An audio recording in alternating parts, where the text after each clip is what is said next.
Fala pessoal, o vídeo de hoje é sobre o Game 11, fundo imobiliário de papel, que emitiu aí seu último relatório gerencial agora já em fevereiro de 2023. E tem uma novidade aí, o portfólio dele deu uma diminuída nas exposições que ele tinha. Para quem já acompanha o Game 11, viu que anteriormente ele tinha umas exposições ali de 12%, 13%, ou seja, exposições que a gente não considera tão saudáveis, né? É acima dos 10%. E a gente vai ver agora que ele deu uma melhorada nisso, conseguiu baixar essas exposições, não tem mais exposição de 12%, de 13%, tá? A gente vai olhar detalhado sobre isso. Também é um fundo que vem conseguindo manter os dividendos, aí, inclusive no período de deflação, ele conseguiu manter uma certa estabilidade. E aí tem um guidance que a gente vai olhar também, já tem previsão aí de aumentar os rendimentos aí para os próximos meses, tá? Então peço a vocês aí que se inscrevam no canal, isso ajuda demais no crescimento. Participa também do grupo do Telegram, vai estar o link na descrição do vídeo. E vamos lá. Relatório aqui, o último, a gente vê aqui como dezembro de 2022, porém a gente sabe que tem esse delay dos fundos imobiliários. Esse relatório já é de fevereiro de 2023, ok?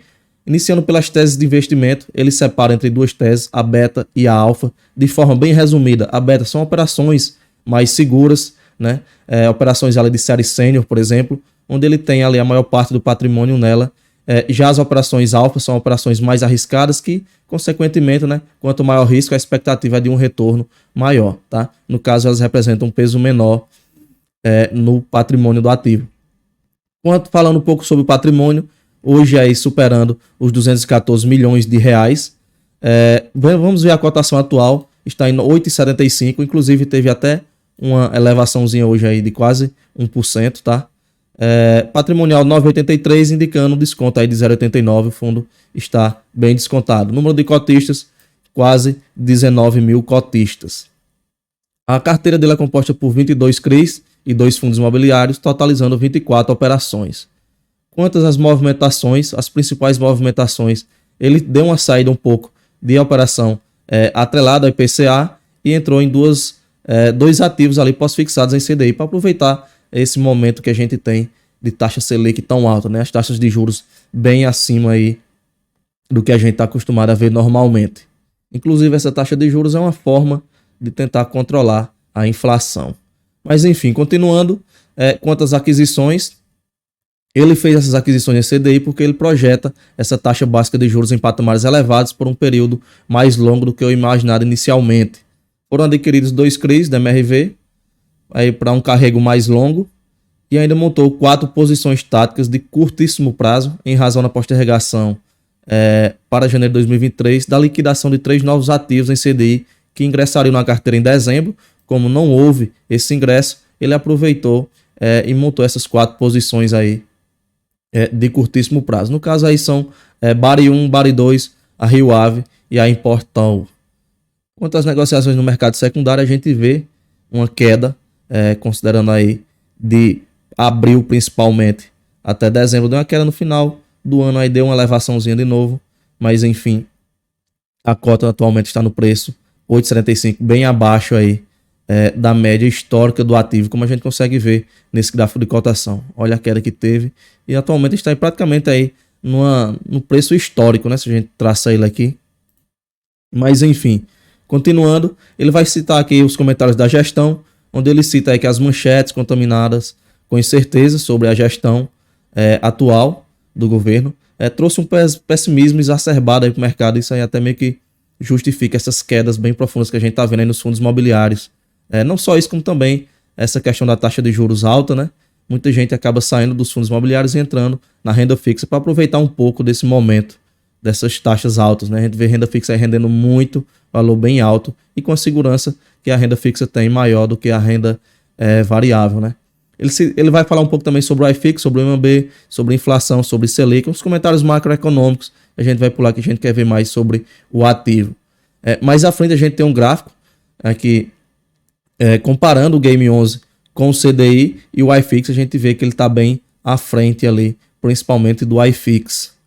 Quanto à DRE do ativo para dezembro de 2022, a gente vê que teve uma melhora aqui nos rendimentos dos CRIs, né?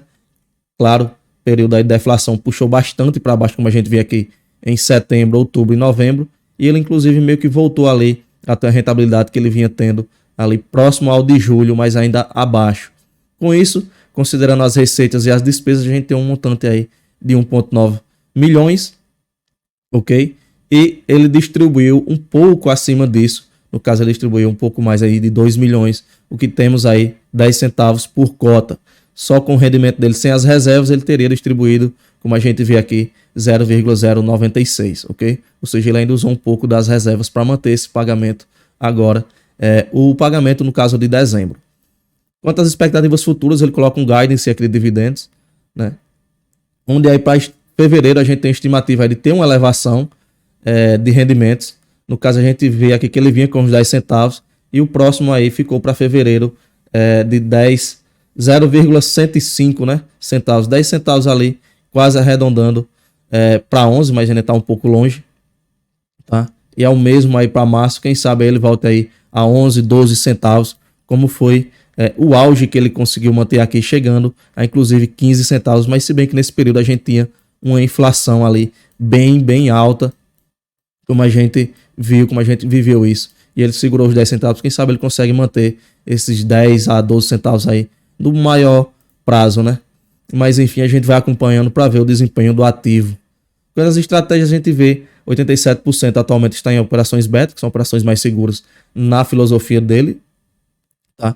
Quanto ao tipo de risco, 84% no corporativo. Indexadores, 64% é atrelado a IPCA, 36% atrelado a CDI. Quanto ao tipo de série, 84% em série única, 16% em série sênior, praticamente não tem nada aqui de série subordinada nem série mezanino. Quanto às garantias, a maior parte das operações tem várias garantias, como a gente vê aqui. Se você quiser até ver detalhado um pouco essas garantias, ele vai ter lá no final o detalhamento dessas siglas, tá? Quanto às garantias dos imóveis, a maior parte são imóveis mistos, aí representando 27%. Também tem 21% dos imóveis são das garantias são do setor logístico e residencial. A gente vê aqui a localização em vários estados, representando 46% dessas garantias, e São Paulo tem 23% das garantias, seguido de Pernambuco. Quanto à pulverização dos devedores, a gente já vê aqui que teve uma melhora, onde o maior devedor agora, a BRF, tem aí 10%, seguido da Helbo também com 10%, onde anteriormente a gente tinha 12%, 13%, ele conseguiu dar uma melhorada nessa exposição. Totalizando 24 operações, 22 CRIs, 2 fundos imobiliários, tá? E aqui a gente vê o portfólio do ativo, onde a gente vê aqui o BRF tem uma operação de 8,24 e outra de 1,24, totalizando aí pouco mais de 10%, no caso 10,08% de exposição. E ainda tem outras operações aqui de 8,77, outra de 8,97. Algumas vão estar repetidas, como a gente vê aqui, ó. Mas aí, somando as repetidas, a maior exposição vai ser a BRF, como ele citou aqui, na faixa dos 10%, e a Helbo também na faixa dos 10%.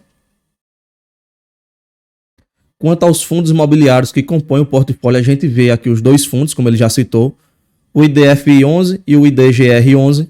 No caso, exposições também bem abaixo, que a gente vê aqui 2,59 de exposição e 3,94 para o outro FII, ok? Mais à frente a gente tem o detalhamento das operações em si. Lembrando, é um fundo de médio risco, tá? Tá um preço aí bem descontado, considerando principalmente ali a questão do P sobre VP, 0,89. A gente vê ele está praticamente aí em suas mínimas históricas. Teve essa leve elevação de preço aqui no finalzinho, mas ele praticamente está aí no período mínimo aí, considerando toda a sua história, tá? É um fundo aí que data final de 2021, não tem tanto tempo assim como também não tem tantos cotistas, beleza? O rendimento, a gente vê os de 10 centavos aí que vinham sendo pagos, no caso representando 1,13, considerando, no caso, vamos fazer a conta aqui, considerando aquele rendimento do guidance que ele deu, né? Vamos fazer a conta aqui de quanto é que isso vai dar, considerando a cotação atual. No caso, o valor do dividendo dividido pela cotação de hoje, considerando essa aquisição de hoje, nós temos aí 1,2% de rendimento ao mês, né? Claro, seguindo o guidance que o fundo deu. Beleza? Então o que a gente tinha para ver hoje era isso. Deixa seu comentário se você tem esse ativo em carteira ou pretende ter, ou se já teve e se desfez. Beleza? E a gente se vê no próximo vídeo. Valeu!